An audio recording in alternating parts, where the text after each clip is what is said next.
We're looking at imaginary numbers, and then we're looking at complex numbers.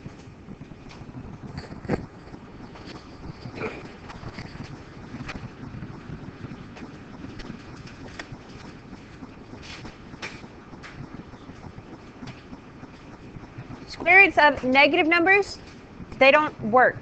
Like if you try and do that on the calculator, it will usually say error, syntax error, domain error, something like that.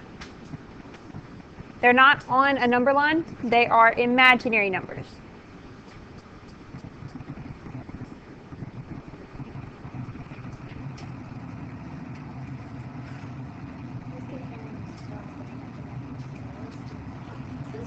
Square root of 4, you know what that is, right? Square root of negative 4. Is there anything that when you multiply it, like 2 times 2, does that give you a negative 4? Negative 2 times negative 2? No, it's still 4. So that's why it's imaginary. There's nothing that, well, there is, but nothing that you know yet that'll multiply to give you that kind of thing. Yeah, it's the I. Yeah, that was the question. The like upside down photo. No, that's a factorial. And it's not upside down. Oh, I did not get that. Oh.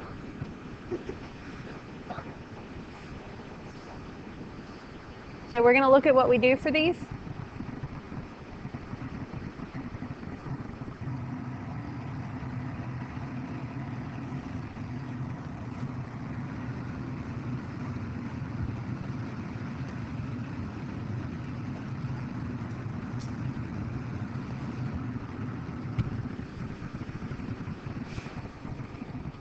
The first one we've done before. The other two are a little bit different because they've got square roots, negatives under the square roots. What do we do for this one, the first one? And it is, oh yeah, something's wrong with my pens. Yes, it is the square root of 6. Does that make sense? Okay, this one has a square root of a negative 2. What you have to do first, take out the negative, and it becomes an I. If you have a negative under a square root, it becomes an I, outside of the square root now. No, it's an I. Cursive I. I always write them in cursive. I don't know why. Yeah.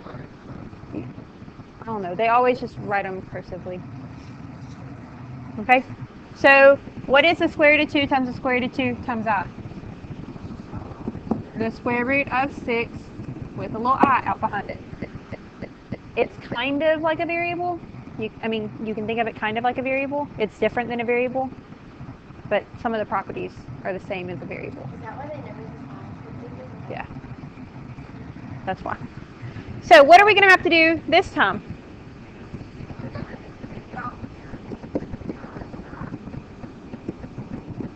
Because we have one I here and one I here, so it becomes I squared.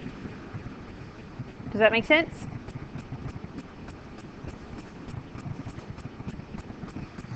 What is square root of 3, square root of 2?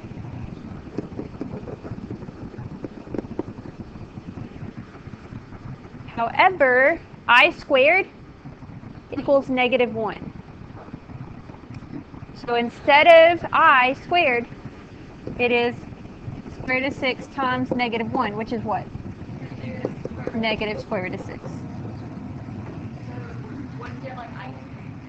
It would be I squared times I, so negative I, which we're about to go.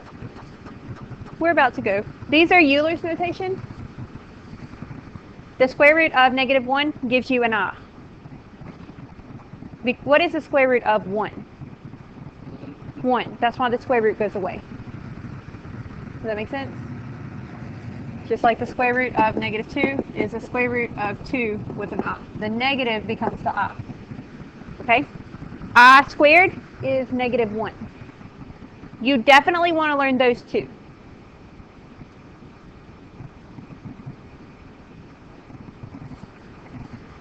The next one, I cubed. How else could you write I cubed? I times what? I times I, or I times I squared, right? What is I squared? So negative, and then just one I. Does that make sense? Like you made it into I times I squared, where I squared becomes a negative 1, and you just leave the I alone. What is I to the 4th? You can write it as I squared times I squared, right?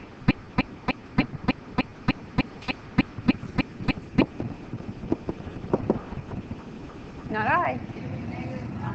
It'd be negative 1 times negative 1. What's negative 1 times negative 1? 1.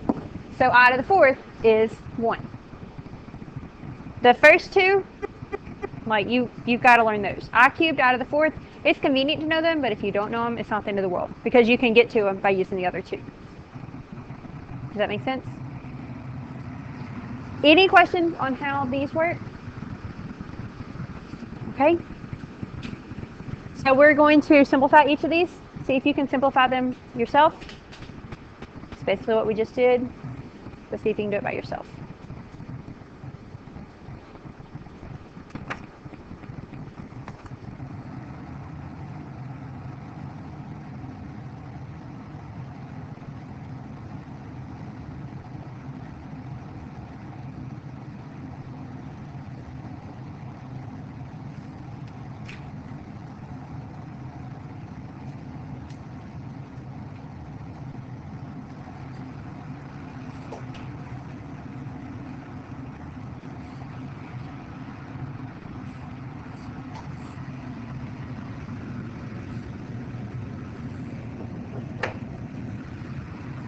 Does someone want to go write the answer to square root of negative 13? Okay, go ahead, Jamar.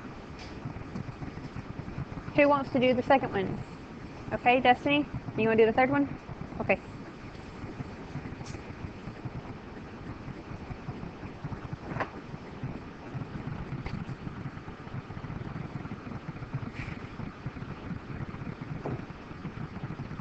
Do you agree? Square root of 13i? Okay, go ahead, Destiny. Something's wrong with my smart board. The pins aren't picking up, so I just have it on blue. So it doesn't matter what color you pick up, it's going to write blue. Square root of 6i, do you agree? Okay. The I is not under the radical. It's like out behind it, okay? You could put the I in front. Normally they're going to put it at the end. Wait, no. What can she do? Yeah, so make it what?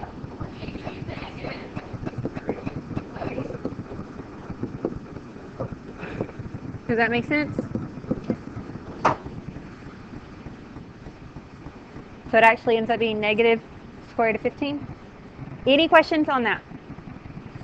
Okay. So complex numbers, it's a number that has a real and an imaginary part. What are real numbers? Number line numbers, 2, 4, all the numbers you've been dealing with, right?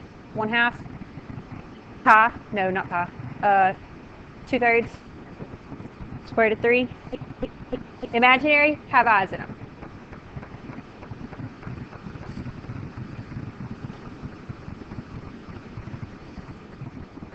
Those are two examples of complex numbers.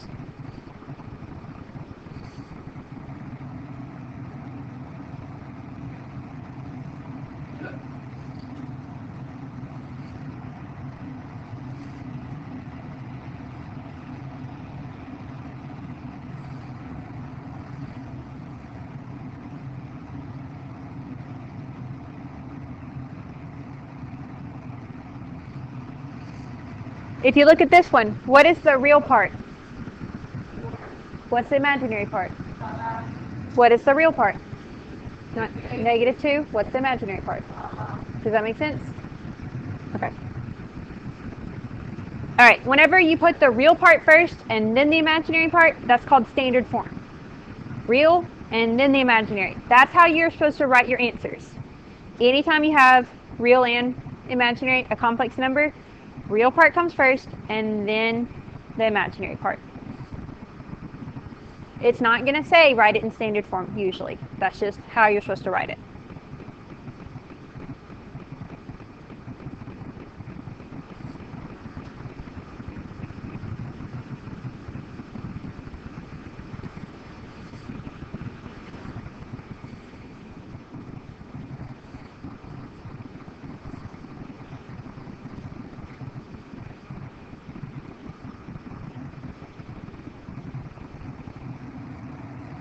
When you add complex numbers, you add the real parts together, and then you add the imaginary parts together. So in this concept, you treat them pretty much just like variables.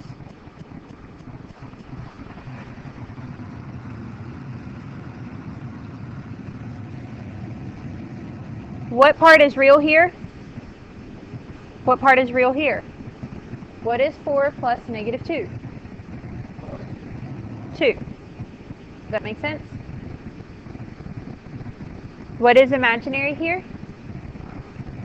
What is imaginary here? So what is I plus 5i? That's not right. Whoops. That should be a 6i. Oh no. I don't know. I messed up somewhere. But does that make sense?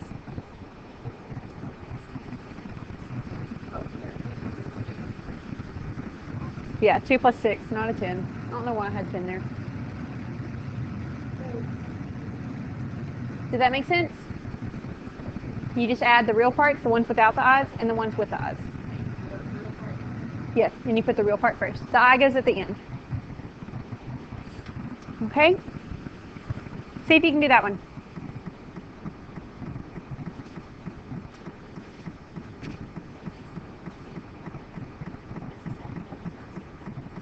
Same concept without the parentheses.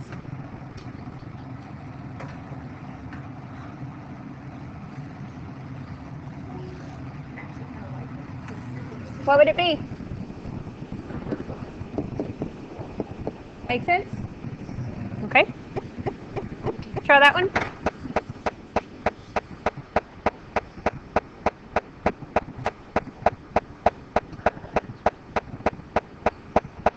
I'm not trying to trick you.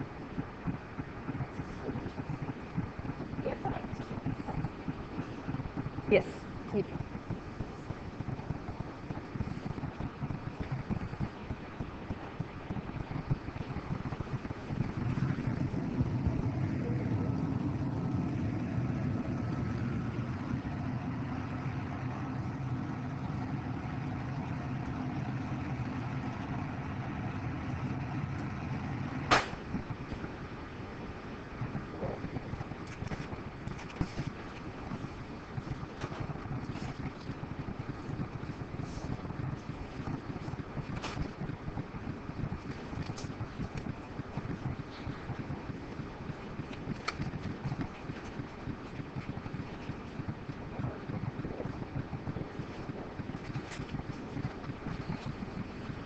All right.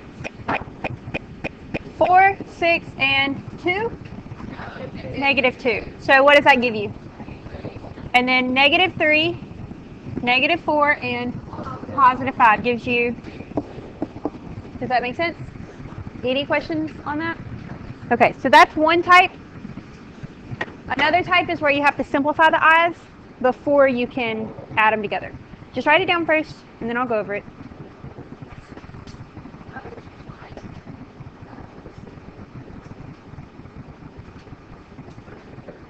Yeah, they'll write them like that. They will.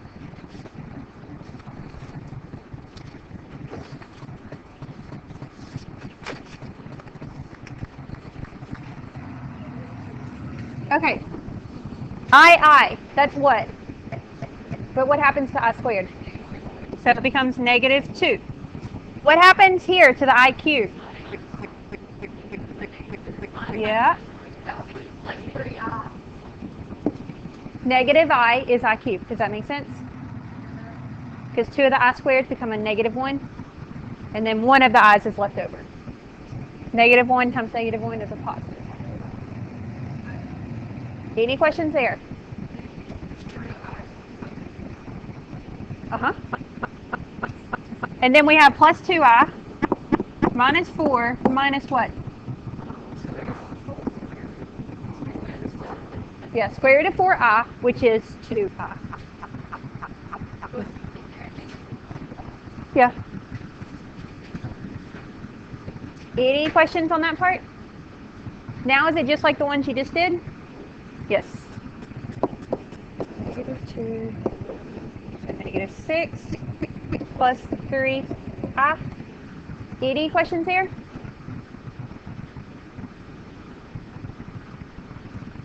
None? Okay. Last one. Sometimes I'll write it where instead of like I, they'll do I to the third. It's the same thing, they just write it differently.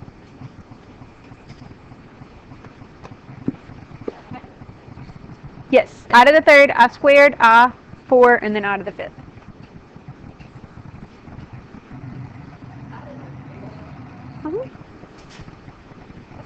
It's not one you learned, no.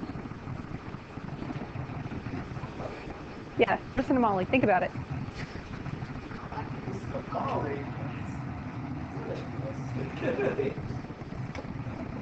Did you do these last year?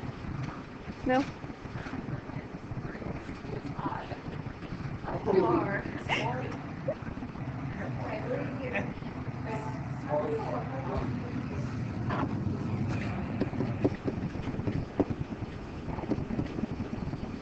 You agree with that part?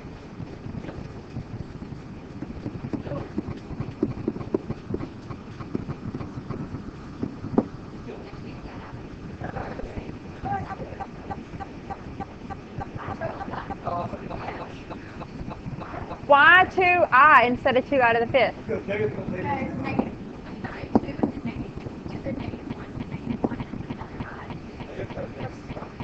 You can do I times I to the fourth. What is I to the fourth?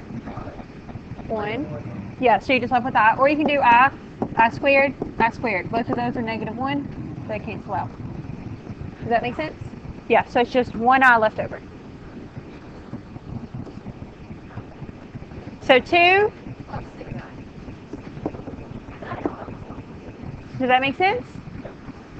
Any questions on these? No?